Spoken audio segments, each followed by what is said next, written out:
Welcome to the Slop Farm. Enjoy the video. In this video, I will explain how to get your PayPal account verified. First, log in to your PayPal account and navigate to the Wallet or Settings section. It's crucial to confirm your email address if you haven't already, as this is a foundational step. Completing the verification process is essential. It unlocks your account's full potential, including higher transaction limits and enhanced security for all your online activities. Let's get started with the next steps. One primary way to verify your account is by linking a bank account. Go to the Wallet section and select Link a Bank Account, then carefully enter your bank details.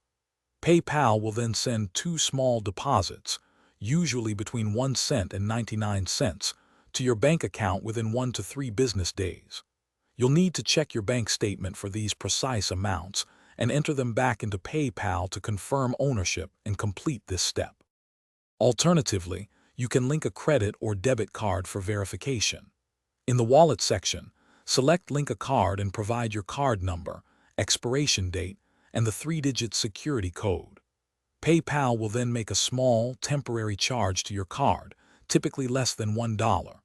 You'll find a unique 4-digit code next to this charge on your card statement. Enter this code into PayPal to confirm your card and complete the verification. Sometimes, PayPal may require additional identity verification for security and regulatory compliance. If prompted, you will need to upload a clear copy of a government-issued photo identification, such as a driver's license or passport.